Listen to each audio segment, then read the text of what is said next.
বাবার বাড়ি আর শ্বশুর বাড়ি, এই দুইটা বাড়িতে একটা নারীর সম্মান আর ভালোবাসা পায় আরও দুইটা নারীর কারণে। একটা নারী হচ্ছে তার নিজের মা, আর একটা নারী হচ্ছে তার শাশুড়ি মা। শ্বশুর বাড়িতে বউদের সম্মান ঠিক ততদিনই থাকে যতদিন তার শাশুড়ি আম্মা বেঁচে থাকে, আর বাবার বাড়িতে তার নিজের মা যতদিন বেঁচে থাকে বাবার বাড়িতে মান সম্মান আদর যত্ন সবকিছু শুধুমাত্র মার কারণেই বজায় থাকে।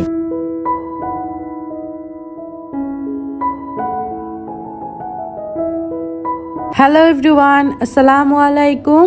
Welcome back to my channel জান্নাত রাসেল টিনি ওয়ার্ল্ড থেকে আমি জান্নাত বলছি। নতুন দিনের নতুন আরও একটি ব্লগ ভিডিওতে আপনাদের সবাইকে ওয়েলকাম করছি। আশা করছি আজকের ব্লগটি আপনাদের কাছে ভালো লাগবে। কেমন আছেন আপনারা সবাই? আশা রাখছি আল্লাহর রহমতে সবাই ভালো আছেন, সুস্থ আছেন। আলহামদুলিল্লাহ, আমরাও ভালো আছি। আজকের ভিডিওটি আমি আমার শ্বশুর বাড়ি থেকে শুরু করেছি। আমাদের গ্রামের বাড়িতে ডুপ্লেক্স বাড়ি করা হবে, সেই জন্য এখানে বাড়ির কাজকর্ম চলছে। এর ফাঁকে আপনাদের সঙ্গে শেয়ার করি আমার শাশুড়ি মার হাতের খুবই মজাদার একটা পিঠা। এই পিঠাটাকে আমি তেজপাতা পিঠা বা পাক্কন পিঠা বলি। এটা বলার কারণ হচ্ছে পিঠাগুলোর আকার বা পিঠাগুলোর ধরন কিন্তু একটু তেজপাতা টাইপের হয়ে থাকে, সেই জন্য এই পিঠাগুলো তৈরি করা হয় মাসকলাইয়ের ডাল আর চালের গুঁড়া এবং মসুরের ডাল দিয়ে। এই তিনটা উপকরণ দিয়ে এই পিঠাগুলো বানানো হয়, আর খেতে যে কত মজা বলার মতন না। যারা একবার এই পিঠাটার স্বাদ পেয়েছেন তারা কিন্তু এই পিঠার স্বাদ কখনোই ভুলতে পারবে না। মাশাআল্লাহ, পিঠাটা এত বেশি মজার হয়ে থাকে। গতকাল রাতে বিয়ে বাড়ি থেকে আমার শ্বশুর বাড়িতে আসছি, আর আমার দাদার বাড়ি থেকে আমার শ্বশুর বাড়িতে আসতে প্রায় 2 ঘন্টার সময় লাগে। আমাদের হচ্ছে ব্রাহ্মণবাড়িয়াতে আর আমার শ্বশুর বাড়ি হচ্ছে কুমিল্লাতে। কয়েকদিন তো বিয়ে বাড়িতে বেশ মজা করলাম, আনন্দ করলাম, আর শ্বশুর বাড়িতে এসে এত বেশি টায়ার্ড লাগছিল যে ঘুমিয়ে পড়েছিলাম। আর ঘুম থেকে উঠে দেখি সকাল 9টা বাজে। তো তড়িঘড়ি করে উঠে তারপর হচ্ছে রান্নাঘরে আসলাম। এসে দেখে আম্মার পিঠা বানিয়ে নিয়েছে।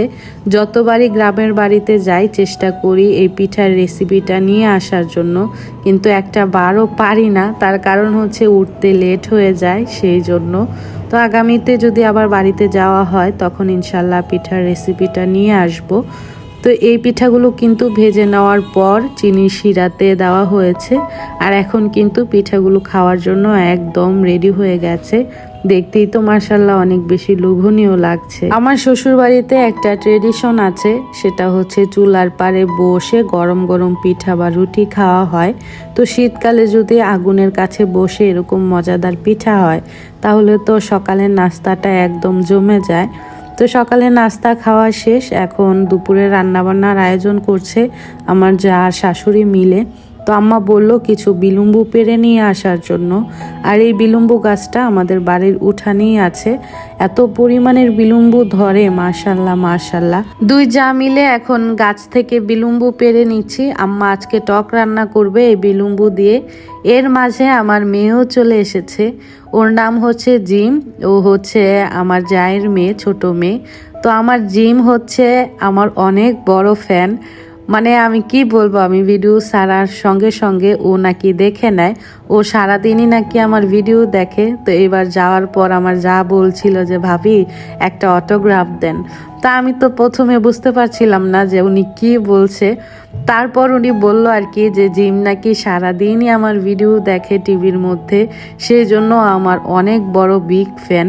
এটা শুনে তো আমি খুশিতে কি বলবো আসলে বুঝতে পারছিলাম না। আমার নিজের মেয়ে যে আমার এত বড় ফ্যান হবে সেটা আমি কখনোই বুঝতে পারিনি। একজন মা হিসেবে মেয়ের থেকে এত বেশি ভালোবাসা পাবো সেটা আসলে কল্পনারও বাহিরে, ধারণাই করা যায়নি। তো যাই হোক, তেজপাতা আর হচ্ছে জলপাই এগুলো হচ্ছে আমার শ্বশুরের প্রজেক্ট থেকে নিয়ে আসছে আমার যা শাশুড়ি মিলে। তেজপাতাগুলো পেরে এগুলোকে ধুয়ে শুকিয়ে দেন হচ্ছে আমাকে দেয়, আমার ননদকে দেয়। আমার আর তেজপাতা কিনতে হয় না, আমার শাশুড়ি আর কি আমার জন্য পাঠিয়ে দেয়। তো এই জলপাইগুলো এখন লবণ মরিচ দিয়ে খাবো 3 মা মেয়ে মিলে। তো আমি বেশি একটা টক খেতে পারি না, কিন্তু গাছের জলপাই দেখে মানে টক দেখলে যা হয় আর কি, মেয়েদের তো মনে মানে না। তো অনেকে হয়তো আমার এই টক খাওয়া দেখে আপনাদেরও খেতে ইচ্ছে করবে। তো তো অবশ্যই আপনারা কিনে দেন হচ্ছে লবণ মরিচ দিয়ে খাবেন। আর আমি যদি পারতাম আমার সব আপুদের বাসায় আমি পাঠিয়ে দিতাম। এই ক্লিপটা হচ্ছে পরের দিনের, আমরা 2 দিন বাড়িতে ছিলাম, 2 দিন অল্প অল্প ক্লিপ নিয়ে আর কি আজকের ভিডিওটা আমি সাজিয়েছি। আশা করছি আপনাদের কাছে ভালো লাগবে। আসলে আজকের ব্লগটা করার আমার কোনো রকম ইচ্ছে ছিল না, যেহেতু বাড়ির কাজ করছে তো বাড়ির কাজের কিছু কিছু ক্লিপস নিয়েছি।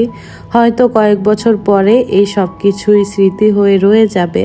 আর যে ঘরটা আপনারা এখন দেখতে পাচ্ছেন এটা হচ্ছে বাড়িতে যে কাজ করবে কর্মচারীরা, সেই মানুষদের জন্য আর কি বাড়িটা বা এই ঘরটা রেডি করা হয়েছে, তারা এই ঘরে থাকবে। আপনাদের ভাইয়া বাড়িতে আসলে অনেক বেশি ব্যস্ত হয়ে যায় বাড়ির এই কাজকর্ম নিয়ে, সঙ্গে আমার শ্বশুরও ব্যস্ত।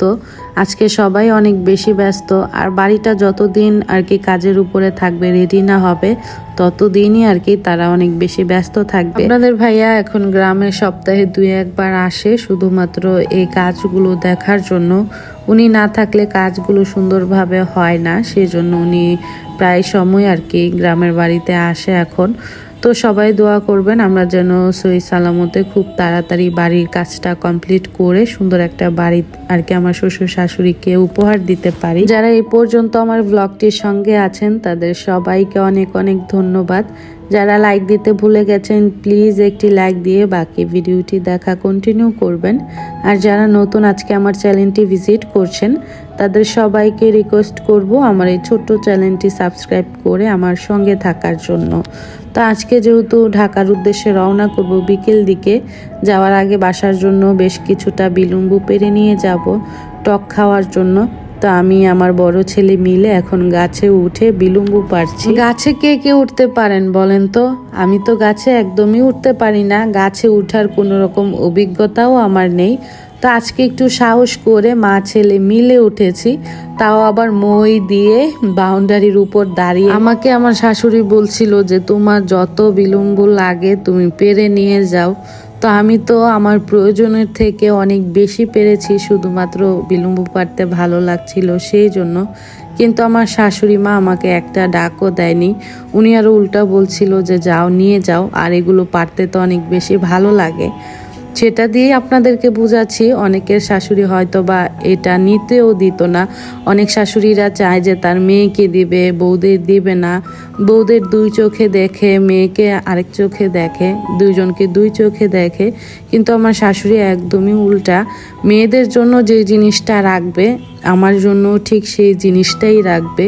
আমার শাশুড়ি কখনোই মেয়ে এবং বউর মধ্যে 2 চোখে দেখে না। যতটুকু পারে উনি উনার জায়গা থেকে আমাদের জন্য যথেষ্ট করার চেষ্টা করে। আমি সবসময় মাছ কাটলে ছাই দিয়ে কাটি, তো বাসায় মাছ কাটার ছাই একদমই ছিল না।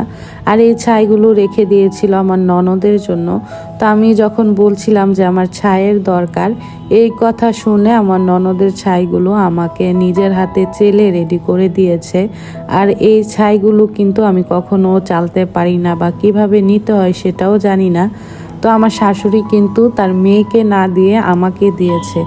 তো এইটাই হচ্ছে সবচেয়ে বড় পাওয়া একটা শাশুড়ির কাছ থেকে। এমন কপাল কয়জনের হয় বলেন? তো আমার শাশুড়ি নিজের জায়গা থেকে অনেক করার চেষ্টা করে আমাদের জন্য।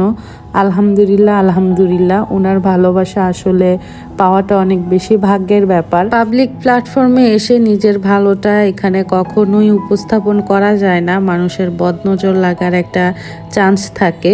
তো গুরুজনরা বলে কখনো নিজের ভালোটা অন্যের কাছে প্রকাশ করতে নেই। পাবলিক প্ল্যাটফর্মে কাজ করতে আসলে আসলে দেখাবো না করতে গিয়েও অনেক সময় দেখানো হয়ে যায়, অনেক কথা বলবো না বলেও বলা হয়ে যায়। তো যাই হোক, সবাই মাশাআল্লাহ বলবেন। আর এখানে যারা আছে সবাই আমার ভালোবাসার আপুরা, আমার ভালোবাসার আম্মা জানেরা আছে, আমার মেয়েরা আছে, সোনামণিরা আছে, সবাই আছে। সবাইকেই আমি আমার কাছের মানুষ, ভালোবাসার মানুষ হিসেবেই দেখি। আমিও ইনশাল্লাহ চাই আপনারা আমাকে সেই নজরেই রাখবেন, সেই নজরেই দেখবেন। তো আমরা কিন্তু 5টা বাজে ঢাকার উদ্দেশ্যে রওনা হয়ে গিয়েছি। যেতে যেতে জানি না কয়টা বাজে, যদিও রাস্তায় জ্যাম ছিল না। আর এখন যেহেতু শীতের রাত, কুয়াশা পড়ে যায় রাস্তাঘাটে, সেই জন্য একটু রাতের বেলা রাস্তায় বা হাইওয়েতে গেলে একটু রিস্কের ব্যাপার থাকে। তারপরও আলহামদুলিল্লাহ সহি সালামতে বাসায় এসে পৌঁছে গিয়েছি। আর বাসায় আসবো শুনে আম্মা হচ্ছে আমাদের জন্য রাতের খাবার পাঠিয়েছে। আম্মারা হচ্ছে গতকাল আসছে, আমরা হচ্ছে আজকে আসলাম। তো আমরা যেহেতু ঢাকা আসছি সেই কথা শুনে ভাবি আম্মা মিলে রান্নাবান্না করে পাঠিয়েছে। এখানে হচ্ছে শাক ভাজি করেছে, 2 ধরনের, পাট শাক, লাউ শাক, আরেকটা হচ্ছে শুটকি ভর্তা করেছে, আর এটা হচ্ছে বড় কোরাল মাছ আর কি ঝোল করেছে, সঙ্গে ভাত ছিল।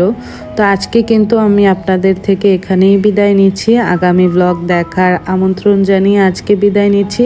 সবাই ভালো থাকবেন, সুস্থ থাকবেন, আমাদের জন্য দোয়া রাখবেন। আসসালামু আলাইকুম, আল্লাহ হাফিজ।